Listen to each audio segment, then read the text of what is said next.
ಪ್ರಿಯ ವಿದ್ಯಾರ್ಥಿಗಳೇ, ಯಾರೆಲ್ಲ science subject ತಗೊಂಡು PUC ಎಕ್ಸಾಮ್ ಎಲ್ಲ ಬರೆದಿದ್ದೀರಿ ಅವ್ರಿಗೆ ಇನ್ನೊಂದು ಕೋರ್ಸ್ ಬಗ್ಗೆ ಮಾಹಿತಿ ಕೊಡ್ತಾ ಇದ್ದೀನಿ ಇವತ್ತು.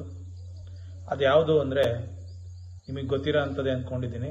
ಫಾರೆನ್ಸಿಕ್ ಸೈನ್ಸ್ ಅಂತೇಳಿ ಕೇಳಿರ್ತೀರಿ ನೀವು. ಫಾರೆನ್ಸಿಕ್ ಸೈನ್ಸ್ ಅಂತೇಳಿ ಯಾವುದೇ ಒಂದು ಇನ್ವೆಸ್ಟಿಗೇಷನ್ ಇರ್ಬೋದು, ಇಲ್ಲ ಕ್ಲೈಮ್ಸ್ ಇರ್ತವೆ, ಅವನ್ನ ಇನ್ವೆಸ್ಟಿಗೇಟ್ ಮಾಡಿ ಅಪರಾಧಿಗಳಿಗೆ ಶಿಕ್ಷೆ ಕೊಡಿಸೋದು, ಅದಕ್ಕೆ ಬೇಕಾಗಿರೋ ಅಂತ ಫಿಂಗರ್ ಪ್ರಿಂಟ್ಸ್ ಇರ್ಬೋದು, DNA ಬರ್ತದೆ, ಮತ್ತೆ ತುಂಬಾ ವೆರೈಟೀಸ್ ಬರುತ್ತೆ. ಇದರಲ್ಲಿ ತುಂಬಾ ವೆರೈಟೀಸ್ ಅಲ್ಲಿ ನಿಮಗೆ ಆ ಇನ್ವೆಸ್ಟಿಗೇಷನ್ ನ ಪೊಲೀಸ್ನವ್ರು ಮಾಡ್ತಾರೆ. ಅದೇ ರೀತಿ ಪ್ರೈವೇಟ್ ಏಜೆನ್ಸಿಯವರು ಸಹ ಇನ್ವೆಸ್ಟಿಗೇಷನ್ ಮಾಡ್ತಾ ಇರ್ತಾರೆ.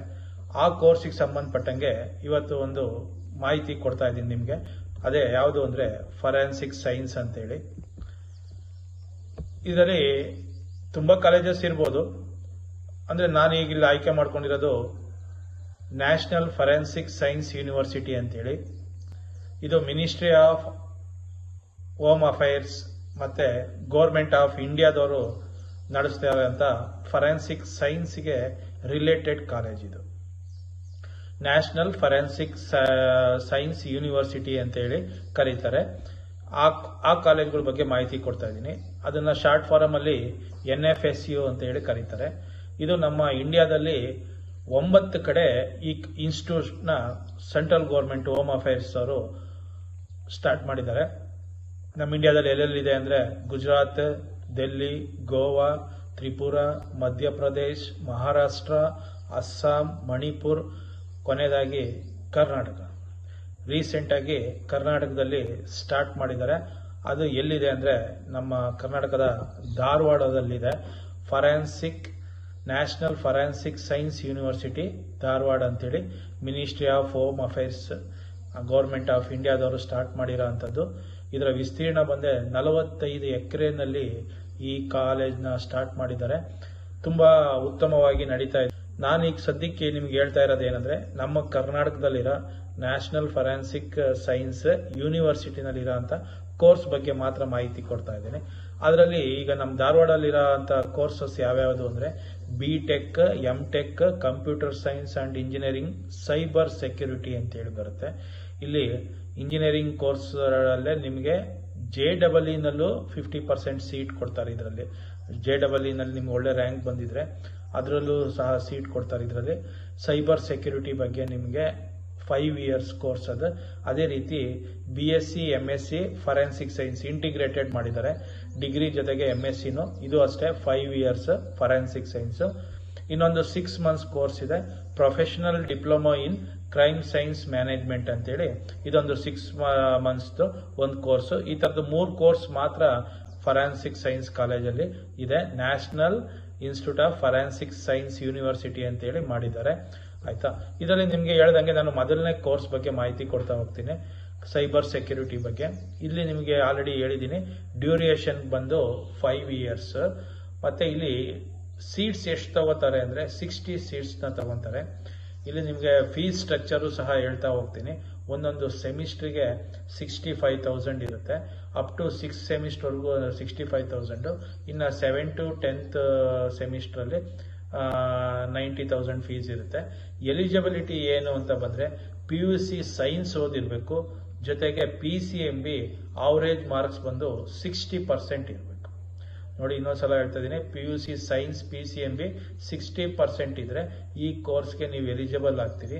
ಇಲ್ಲಿ ಈ ಒಂದು ಎಕ್ಸಾಮ್ ನಡೆಯುತ್ತೆ. ಆ ಎಕ್ಸಾಮ್ ಅಲ್ಲಿ ಸಿಲೆಬಸ್ ಏನಿರುತ್ತೆ ಅಂದ್ರೆ ರೀಸನಿಂಗ್ ಇರುತ್ತೆ, ಇಂಗ್ಲಿಷ್ ಇರುತ್ತೆ, ಗ್ರಾಮರ್ ಇರುತ್ತೆ, ಜನರಲ್ ನಾಲೆಡ್ಜ್, ಜನರಲ್ ಅವೇರ್ನೆಸ್, ಜೊತೆಗೆ ಇವೆಲ್ಲ ಒಂದು 10+2 ಲೆವೆಲಿಗೆ ಬರೋ ಅಂತ ಪ್ಯಾಟ್ರನ್ ಅಲ್ಲಿ ಈ ಕೋರ್ಸ್ನ ಸಿಲೆಬಸ್ ಅರೇಂಜ್ ಮಾಡಿದ್ದಾರೆ. ಅದೇ ರೀತಿ ಯಾವ ರೀತಿ ಸೆಲೆಕ್ಷನ್ ನಡೆಯುತ್ತೆ ಅಂದ್ರೆ ನ್ಯಾಷನಲ್ ಫಾರೆನ್ಸಿಕ್ ಅಡ್ಮಿಷನ್ ಟೆಸ್ಟ್ ಅಂತ ನಡೆಯುತ್ತೆ. ನ್ಯಾಷನಲ್ ಫಾರೆನ್ಸಿಕ್ ಅಡ್ಮಿಷನ್ ಟೆಸ್ಟ್ ಅಂತೇಳಿ NFAT ಅಂತ ಹೇಳಿ ಕರಿತೀವಿ. ಆ NFAT ನಲ್ಲಿ ನೀವು ಎಕ್ಸಾಮ್ ನ ತಗೊಂಡು ಇದಕ್ಕೆ ಸೆಲೆಕ್ಟ್ ಆಗಬೇಕಾಗುತ್ತೆ. ಇಲ್ಲಿ ಮೇಜರ್ ಸಬ್ಜೆಕ್ಟ್ಸ್ ಏನೇನಿರುತ್ತೆ ಅಂದ್ರೆ ಫಂಡಮೆಂಟಲ್ಸ್ ಆಫ್ ಸೈಬರ್ ಸೆಕ್ಯೂರಿಟಿ ಅಂತ ಇರುತ್ತೆ, ಪ್ರೋಗ್ರಾಮ್ಸ್ ಇನ್ C++, ಜಾವಾ, ಪೈಥಾನ್, ನೆಟ್ ಎಲ್ಲ ಇರ್ತದೆ. ಡಾಟಾ ಸ್ಟ್ರಕ್ಚರ್ ಬಗ್ಗೆ ಹೇಳ್ಕೊಡ್ತಾರೆ. ಡಾಟಾ ಬೇಸಿಕ್ ಮ್ಯಾನೇಜ್ಮೆಂಟ್ ಸಿಸ್ಟಮ್ ಅಂತ ಹೇಳ್ಕೊಡ್ತಾರೆ. ಕಂಪ್ಯೂಟರ್ ನೆಟ್ವರ್ಕ್ ಅಂತ ಇರುತ್ತೆ. Wireless communication, artificial intelligence, cryptography, information and network security, mobile phone security, back chain technology and security ಅಂತೇಳಿ ಈ ಕೋರ್ಸ್ನಲ್ಲಿ ನೀವು ಇವನ್ನೆಲ್ಲ ಕಲಿತಾ ಹೋಗ್ತೀರಿ. ಈಗ 5 years ಕೋರ್ಸ್ ತಗೊಂಡ್ರೆ ಇವನ್ನೆಲ್ಲ ಕಲಿತಾ ಹೋಗ್ತೀರಾ. ನಿಮಗೆ ಎಲ್ಲೆಲ್ಲಿ ಜಾಬ್ ಆಗ್ಬೋದು ಈ ಕೋರ್ಸ್ ಮಾಡಿದ್ರೆ ಅಂದರೆ ಸೈಬರ್ ಸೆಕ್ಯೂರಿಟಿ ಫರ್ಮ್ ಅಂತ ಬರ್ತವೆ. ಸ್ಟೇಟ್ ಫಾರೆನ್ಸಿಕ್ ಸೈನ್ಸ್ ಲ್ಯಾಬಲ್ಲಿ ಕೆಲಸ ಮಾಡ್ಬೋದು.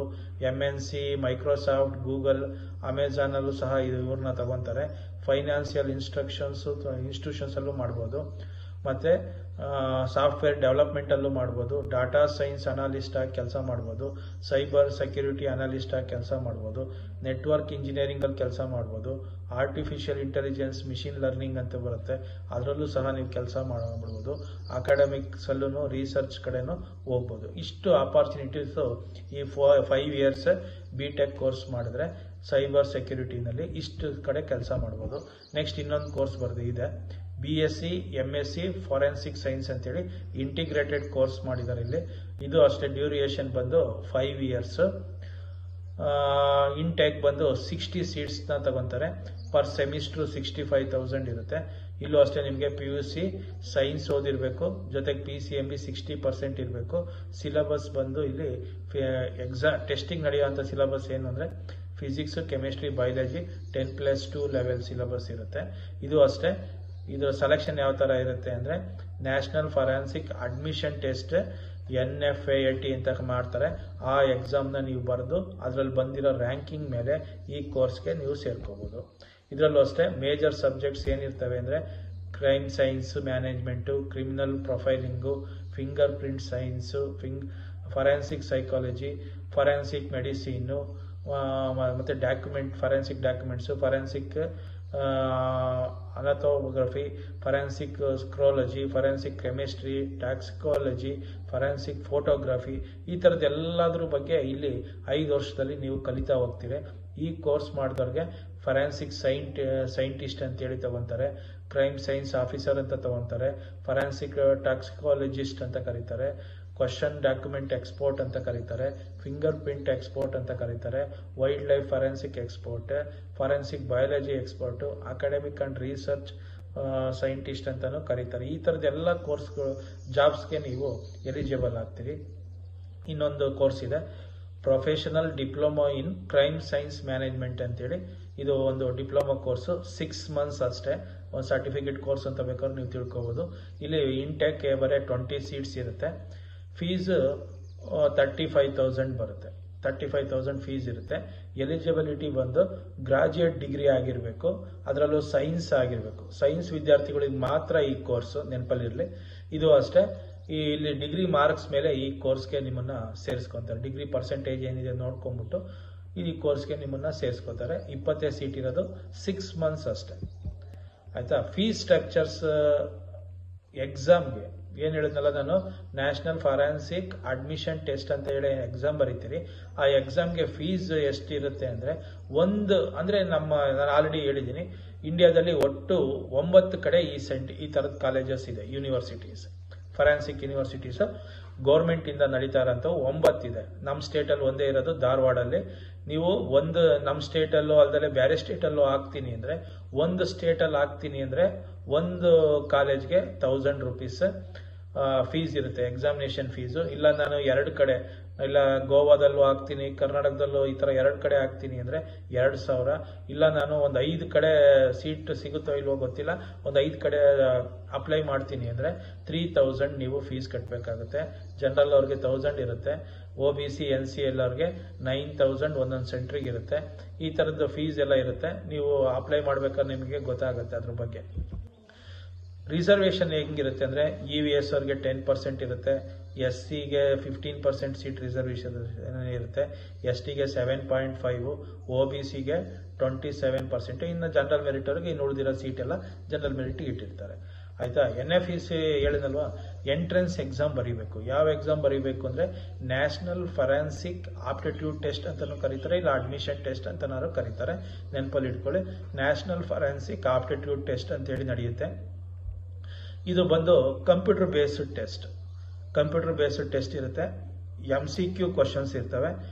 1.5 ಗಂಟೆ ಅಂದರೆ 90 ಮಿನಿಟ್ಸ್ ಇರುತ್ತೆ. 100 ಕ್ವಶನ್ಸ್ ಕೊಡ್ತಾರೆ. 90 ಮಿನಿಟ್ಸ್ 100 ಕ್ವಶನ್ಸ್ ಇರುತ್ತೆ. ಕರೆಕ್ಟ್ ಆದರೆ 1 ಮಾರ್ಕ್ಸ್, ಸಪೋಸ್ ರಾಂಗ್ ಆದರೆ -0.25 ಮಾರ್ಕ್ಸ್ನ ಲೆಸ್ ಮಾಡ್ತಾ ಹೋಗ್ತಾರೆ. ಇದು national forensic aptitude test exam pattern ನೆನಪಲ್ಲಿರಲಿ. ಆ ಡೇಟ್ಸ್ಗಳು ಒಂದು ಬಗ್ಗೆ ಹೇಳ್ಬಿಡ್ತೇನೆ. ಅಪ್ಲಿಕೇಶನ್ ಮಾರ್ಚ್ 18 ಇಂದ ಸ್ಟಾರ್ಟ್ ಆಗಿದೆ. ನೀವು ಯಾರ್ಯಾರು ಫಾರೆನ್ಸಿಕ್ ಸೈನ್ಸ್ಗೆ ಅಪ್ಲೈ ಮಾಡ್ತಿದ್ದೀರಿ ಅವರೆಲ್ಲ ಮಾರ್ಚ್ 18 ಸ್ಟಾರ್ಟ್ ಆಗಿದೆ. May 5 last date. ನಿಮ್ಗೆ ಏನಾರು ಇಂಟ್ರೆಸ್ಟ್ ಇದ್ರೆ ನೀವು ಮೇ 5 ಒಳಗೆ ಅದಕ್ಕೆ ಆನ್ಲೈನಲ್ಲಿ ಸಬ್ಮಿಟ್ ಮಾಡಿದ್ರೆ ನಿಮ್ಮ ಅಪ್ಲಿಕೇಶನ್ ತಗೊಂಡು ಅಪ್ಲೈ ಮಾಡಿಕೊಂಡು ಎಕ್ಸಾಮ್ ಬರೀಬೋದು. ಎಕ್ಸಾಮ್ ಬಂದು ಜೂನಲ್ಲಿ ನಡೆಯುತ್ತೆ. 7th ಇಲ್ಲ 8th ಅಲ್ಲಿ ಜೂನಲ್ಲಿ ನಡೆಯುತ್ತೆ. ರಿಸಲ್ಟು ಅದೇ ಮಂತ್ ಜೂನಲ್ಲಿ 23rd ಬಂದ್ಬಿಡುತ್ತೆ. ಕೌನ್ಸಿಲಿಂಗ್ ಬಂದು ಜುಲೈಯಲ್ಲಿ ಕೌನ್ಸಿಲಿಂಗ್ ಅಂದರೆ 4 ರೌಂಡ್ಸ್ ನಡೆಯುತ್ತೆ. ಆ 4 ರೌಂಡ್ಸ್ ಜುಲೈ ಮಂತಲ್ಲಿ ನಡೀತದೆ. ನಿಮಗೆ ಜುಲೈ ಇಲ್ಲ ಆಗಸ್ಟಲ್ಲಿ, ಜುಲೈ ಎಂಡ್ ಇಲ್ಲ ಆಗಸ್ಟಲ್ಲಿ ನಿಮಗೆ ಕಾಲೇಜಸ್ಸು ಸ್ಟಾರ್ಟ್ ಆಗಿಬಿಡ್ತದೆ ಫಾರೆನ್ಸಿಕ್ ಸೈನ್ಸ್ದು. ಆಯಿತಾ, ನೆನ್ಪಿಟ್ಕೊಳ್ಳಿ.